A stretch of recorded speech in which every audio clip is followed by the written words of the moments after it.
Greetings. Welcome back to the Marriage and Family course. I hope everybody has been staying safe. We are going to kick it off with our online instruction with this chapter 7. So stay tuned for discussion forum following. Chapter 7, we'll be talking about communication, power, and conflict. Now, one of the things that we have to talk about with respect to communication and conflict, particularly with conflict, it's not that conflict is good for a relationship, but that it's inevitable and that there are good ways of handling it. You may have heard people say that, oh yeah, arguing is good for a relationship. Well, no, that's not necessarily true. What we do know is that conflict is going to happen. It's how you minimize it and how you handle it is what makes a successful, long-term, more satisfying relationship. The most common complaint of unhappy married partners is that they don't communicate. So that's at the top of the list. Or that communication, or their lack of it, or their inability to do it well, is driving them apart rather than bringing them together. Now, nonverbal communication is very important. Most of our communication is actually done with nonverbal communication, and it can really say a lot. Body language, facial expressions. It's impossible not to communicate through this way. We're also seeing that technology, where we're communicating without talking to each other through texting and stuff like that, texting does loses things in the translation, loses tone, loses those inflections that make conversation more understandable. Nevertheless, we see that it's becoming more and more of a way of life. Over 40% of 18 to 29s feel closer because of texting. And what that may also be doing is putting more expectations on communication. For example, the expectation of perpetual contact through our devices may require actually a little bit more clarity and understanding when that may not be possible. There's lots of things that we do with our nonverbal communication, several ways of conveying attitudes. It's amazing what can be expressed with certain things, just like the rolling of eyes, or how smiles and frowns convey so much as far as emotions, and then how we interact with each other as far as even our posture of how we are positioned towards somebody, or how much or little we use eye contact. The 4 negative warning signs of nonverbal communication, we could talk about them here in this acronym of CAD. They are contempt, criticism, avoidance, and defensiveness. So these are 4 negative warning signs. If these things start to show up in our nonverbal communication, these may be problematic areas that we'd want to avoid or work on. The positive effects of nonverbal communication are ways of displaying affection, ways of showing your interest, humor, things like that, physical closeness, touch, eye contact. Those are all ways of positively using nonverbal communication. For physical closeness, it's ways of sustaining intimacy. Through dating or casual friendships, we've got different boundaries and different rules than a full-fledged relationship or a marriage. So that's where we learn these boundaries for physical contact and touching. Let's talk about the gender differences. Almost every chapter that we've talked a little bit about the gender differences, and we do see that much of that is because of how women and men are socialized into this society by their parents, and some of it, of course, is genetic. We touched on those as well. With women, they have a wider range of emotions, generally more eye contact. Again, when we talk about these things, we're talking about typically or generally, not that it would apply to every single woman or to every single man. Women communicate in less insistent tones, tend to send clearer messages, whether it's either in positive or negative tones, a little bit clearer. And as we've already talked about, more appeal to the emotions. And again, we have to clarify it's not that women are more emotional than men, it's just they use it differently and appeal to emotions more. Men tend to talk more, but as you may be aware of, disclose less personal info, even though we're talking more. And men are socialized, perhaps even a little bit of genetic predisposition here. Men are communicating more from a position of dominance, which is also a function of our male dominated society that we've been socialized into. There's some various patterns of marriages with respect to communication. And we see that the type of communication that is going on with a couple before marriage is a pretty important predictor of later satisfaction in that relationship. So if there are communication problems before marriage, you have to keep in mind that there's potential for that to continue. It's not going to be getting married is not going to be a magic cure for poor communication. We see that self-disclosure tends to have a positive association, being more sharing with your feelings. Communication is relatively unaffected by what we call this honeymoon effect, which varies, of course, from couple to couple, but perhaps in the first year, we tend to see that the honeymoon takes a while for that effect to wear off. So communication situations, problems, whatever, may not be as noticeable. But as we've talked about before, over time, effective communication is one of those ingredients to a successful or a happier or more satisfying relationship, because when the honeymoon effect does tend to wear off, then communication is going to become more important, more noticeable. Sexual communication, and we've hit on this as well as far as how we are socialized into the society with knowledge of sex, and that's typically conveyed to us through our peers and through the entertainment or social media. And even amongst couples, sexual communication is discouragingly low. There's things that we tend to expect with respect to sexual behavior in a relationship that we may feel like it does not require communicating about. And so that could also tend to some other problems, as we'll get to here in a minute, as far as what the major problems are in a relationship. The demand withdrawal syndrome is another general theory of how men and women communicate. And we're talking about here in general the tendencies, because of how men and women are socialized differently, and we are different to varying degrees. But with the demand withdrawal syndrome, one party requests change, and this is typically, again, we're only talking typically here, this is typically the female partner, the other satisfied with the status quo or satisfied with how things are, and that is typically or generally the male partner.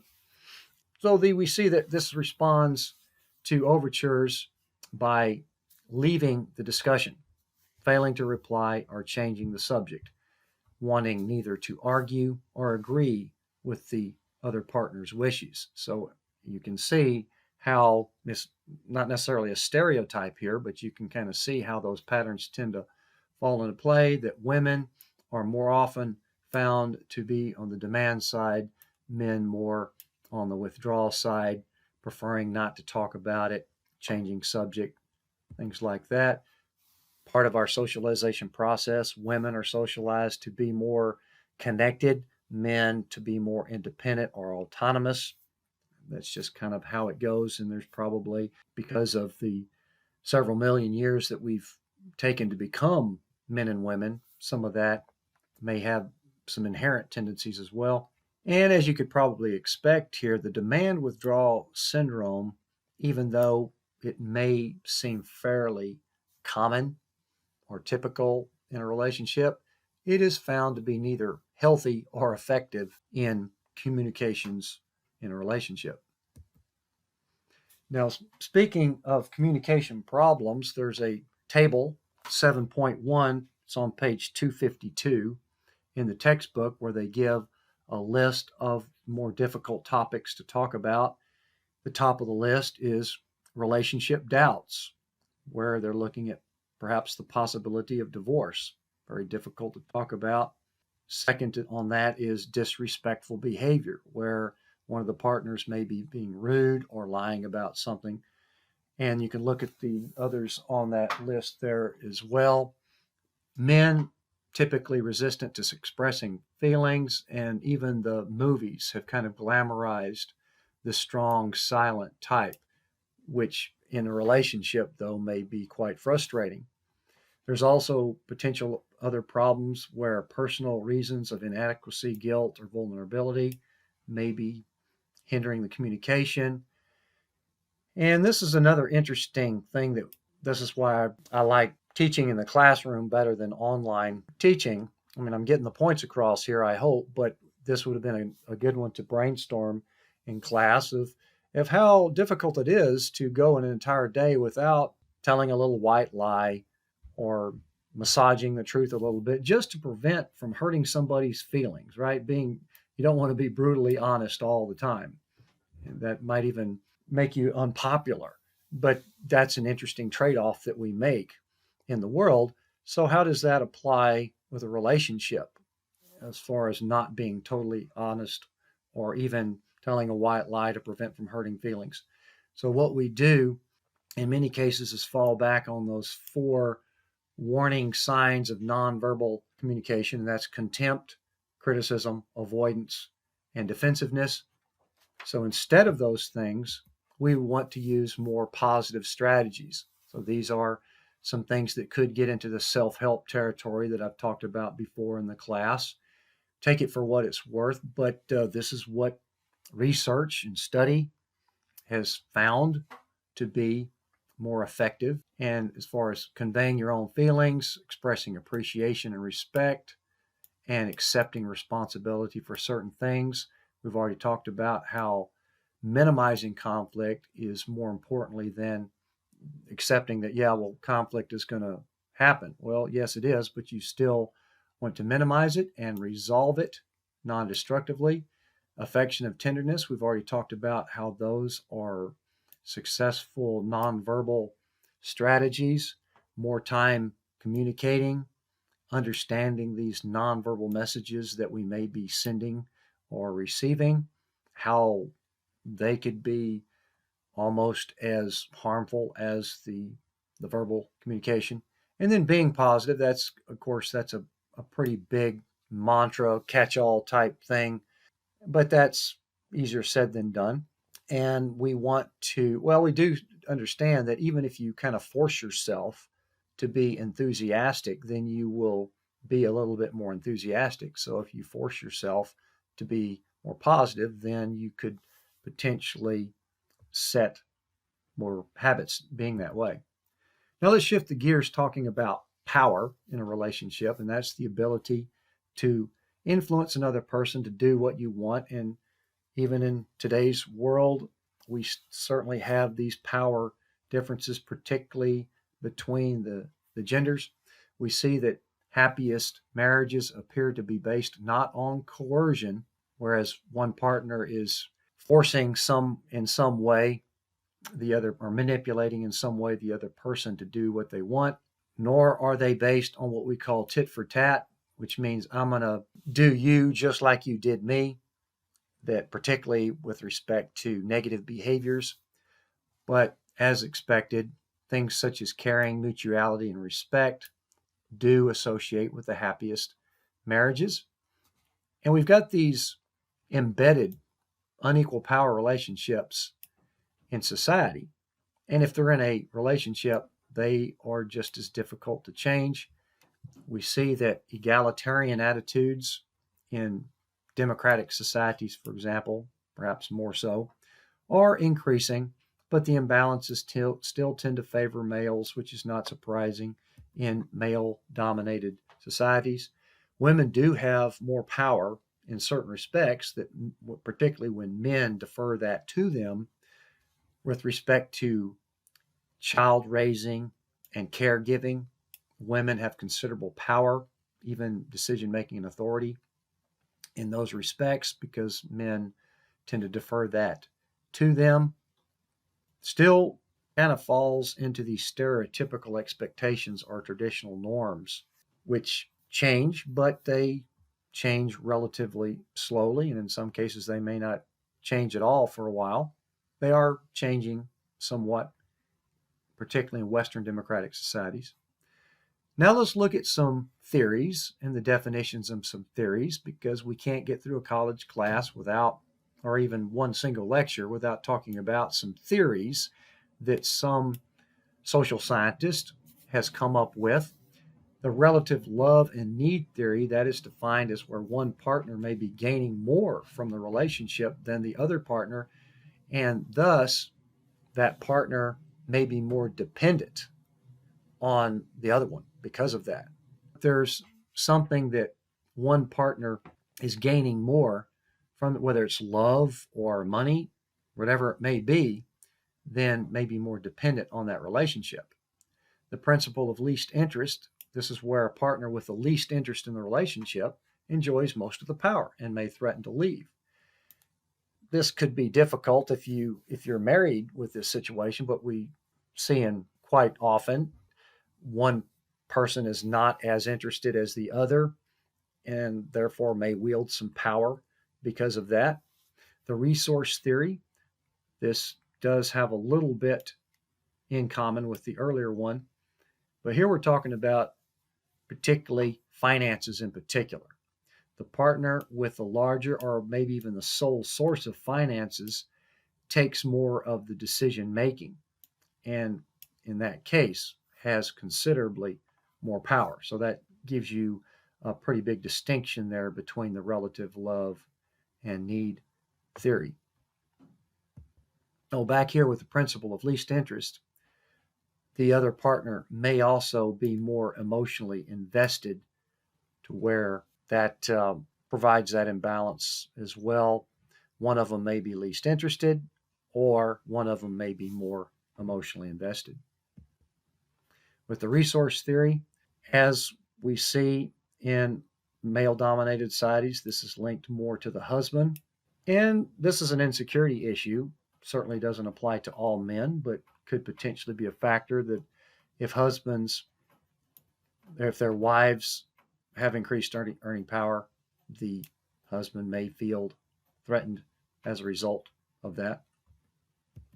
Now, the feminist or the gender perspective in sociology is a very big, broad field that's studied quite a bit, looking at society from the gender divides. We have to be careful when we're defining this. It's not just about, yes, that women make less than men. We have to look bigger and deeper than that as to what is behind that, what is causing that. We're examining these inequalities in these roles that we are socialized into. Where does that come from and why?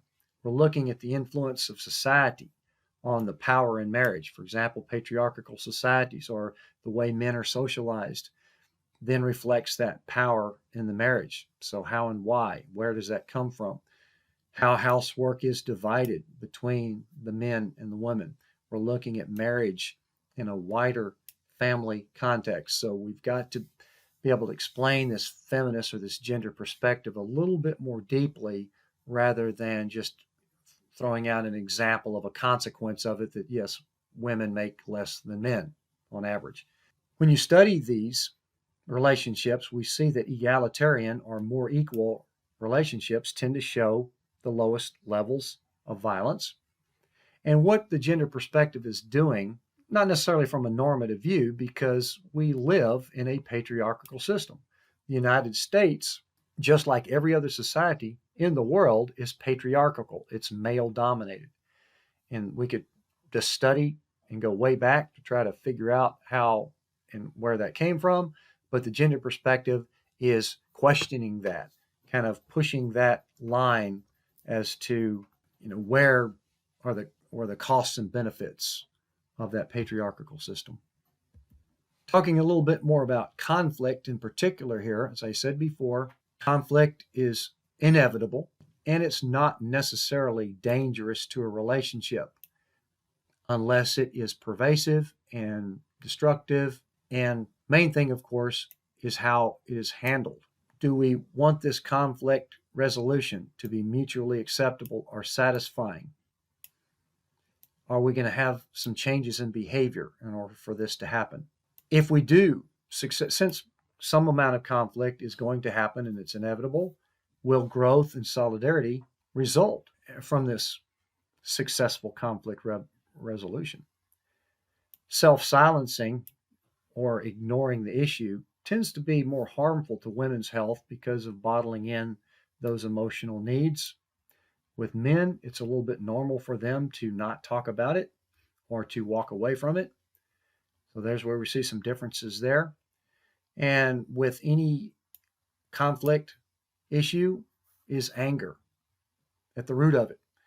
Do we recognize, are there anger issues, anger problems?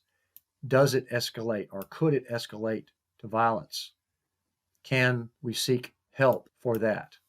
When do we need to seek help for that? Recognizing that. Let's look at some more gender differences, particularly with respect to conflict. And we do have some overlapping things here with communication. We're talking about communication, power, and conflict. So they do have some commonalities there as far as these gender differences go. On the women's side, with respect to conflict, women more likely to initiate the issues, perhaps demand, men more likely to withdraw. So we've already talked about that. Women more aware of the emotional quality of the events that we're dealing with. Men are typically a little bit more instrumental, more, I guess you could say, mechanical, even task oriented towards problem solving rather than the emotional approach to it. And again, I have to reiterate, we're not talking about every single man and every single woman. We're talking about broad general tendencies and proclivities according to sociological research. Women more emotionally expressive generally in pursuit of intimacy. So those are some more differences between the genders. Looking at conflict resolution. The idea, of course, is to look for positive ways of doing that, constructive ways of doing it. How can it be helpful to resolve this conflict rather than let it simmer? Now, can conflict resolution be learned? Well, there's some studies in the book that show that yes, training programs do have a correlation with less conflict. So there are some things that can be done. We're looking at affiliative, or what you could perhaps say unifying or bonding ways of humor that are non-sarcastic. So those are some other positive ways of dealing with it. As far as the destructive parts of it, coercion, we've already touched on that. If somebody is getting their way through coercion and manipulation, that tends to be more on the dysfunctional side over the long term. The demand withdrawal, the four warning signs of non-verbal communication: contempt, criticism, avoidance, defensiveness. Are you obliging, which is just letting somebody get what they want? Is your humor aggressive? And hostile conflict is one of the strongest predictors of divorce. Not a big surprise there that if conflict gets to that level, to where it's destructive and hostile, yes, that unless that gets resolved or comes up a way to minimize that or prevent that, yes, no surprise there. Now, as far as your upbringing goes with respect to conflict and conflict resolution, observing your parents may not necessarily develop a positive model. We will talk about how, over the long term, where children that witness conflict or if they're subject to divorce, there are some fairly general negative associations to that. Observing what your parents are doing per se to resolve the conflict certainly matters, but it may not be the most important thing. Whereas what you're looking at most importantly is the quality of the parent-child relationship more so than what they are observing that your parents are doing, and the quality of the discipline that the children are getting. We'll talk more about that in a later chapter. And the family environment. Is it loving, nurturing, caring environment? Those things where you're learning by example of behavior are very, very important correlations.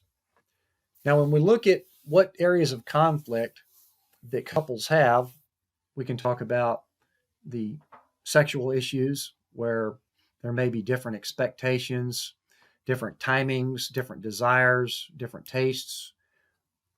Clearly, those are some things that would might even be early on learned about and accepted. But again, everybody's a little bit different, and the level of satisfaction may vary between man and wife there. But what we see here is that if there are sexual issues, there's usually deeper symptoms, deeper causes that what may be behind that. And as a result, it's a relatively low. They even put a number on it in the book, about 8%, where fairly low reason for causes of conflict when you compare them to the other things. Money is, financial reasons, is considerably more stressful. It is also, based on studies, the strongest predictor of the dissolution of a marriage. Financial issues, money issues, differences on the use of money, differences on what they want to plan for, differences in goals, things like that. We're looking at, with respect to money, that who has the money may have the power in this relationship. Somebody may be dependent because of the financial situation. There may be an issue of allocation where one of the partners is generating the money and has to allocate some to the other partner. That could result in potential areas of conflict as well. It is possible that that people can change over time as well. You would probably want to know something about this before you married somebody, but differences in materialism are a fairly strong aspect of these money issues, that if one person is more materialistic than the other. Dating, of course, is a poor predictor of future money matters because of the norms that we have, to where, and we even talked about this in class a little bit, where the man is typically obligated to handle that. And then in cohabitation, we may have situations where people are living together and still keeping their finances separate. So cohabitation may not necessarily be a good predictor of what would happen in a marriage, because in a marriage it becomes common property. They both, husband and wife, share it all equally. And another thing that makes this the largest area of conflict in relationships is it's difficult to talk about. It's unromantic, puts people in perhaps a negative or bad mood. Men may not want to be questioned about it, and men and women may just decide to defer to their husband with respect to this issue, if in fact the husband is the breadwinner, which we do see there. That is still the majority, although it is changing. We still have a very small percentage of stay-at-home husbands. Housework is another area of conflict, particularly with dual earners, because they have to share that load of housework. The second shift is what that's typically been called from the women's point of view. If a woman is working an 8-hour plus day and then comes home and still has to do the housework, that's what is considered the second shift. And then in some cases, the men are perhaps socialized or expected for the women to do that. But we see that when the man increases his share of this second shift, there is an influence on increased marital happiness on that. We do see that gender equality and the female labor force participation varies pretty widely by country. In Western democratic societies or social democratic societies, it's more equal, more female labor force participation. In more authoritarian or patriarchal male-dominated societies, it's not as much. The couples where the woman did all of the housework did tend to report the most conflict, and that then may spill over into the communication area as well. And this division of responsibility, as we've touched on before, that's an indicator of power. If the woman is delegated to these various housework roles, that may be because of the power differential in the relationship. What are the consequences of conflict? We'll talk about this a little bit more later on, but physical and mental health, certainly this can take a toll on both of those if the conflict is pervasive or escalates into hostile type of conflict. Children, we will again wrap up our course with these studies here, is that children, if they are either witnessing pervasive conflict or victims of conflict, they could develop more externalizing of their behavior, of issues, peer problems. Children are typically reassured with healthy conflict resolutions. So again, it does matter. It does set an example of behavior, but the failure to do this could cause anger, sadness, distress. Again, no surprise here, as we will see throughout the class, of what children are not necessarily designed or geared to deal with, and that would be separation anxiety and conflict. We're not really geared to deal with that. It doesn't mean that we can't survive it and grow up to be normally healthy adults despite that, but we're increasing the probability that there are going to be future long-term problems if children are exposed to that. So that's why we try to minimize children from that. As far as resolving conflicts, some more general ideas here of support, assertion, using reason, and using agreement as thinking of it as a gift to the other person. Reciprocation is different than tit for tat. Here we're talking about treating somebody as you would want to be treated, as opposed to just retaliating to somebody because they did it to you. So that is an important distinction. Bargaining, clearly some of that has got to be used in a successful relationship, some amount of compromise, some element of trust, coming up with a resolution that's fair to both sides. And then part of what makes us human is that we do learn from our mistakes, and that if we do understand and realize that things aren't perfect, we will learn to live with it. Otherwise, we may separate, which is what we've talked about a little bit already, and we'll be talking about that in considerably more detail later on in the class as far as separation and divorce. And then the idea of forgiveness, very powerful, increases self-esteem to be able to do that, and reduces negative feelings when forgiveness is part of the resolution. Men have a tendency to overlook minor transgressions that may warrant apologies or forgiveness. So that's another thing that we might want to understand from both sides. And then looking at some more help advice here. Prevention. Can the problem be solved? Is counseling available? Are you willing to do counseling? Communication, most importantly, is a learned behavior. So it is possible for us to improve our communication. Now, very importantly, not only do you have a discussion question to answer with respect to this chapter, but as you noticed on the revised syllabus, I've split up these chapters. So chapters 5 through 7, there'll be a quiz on chapters 5 through 7 this week. So in the study guide, by this time, the study guide has probably already been posted. So take a look at that and be prepared for the online quiz on chapters 5 through 7 that will be coming up.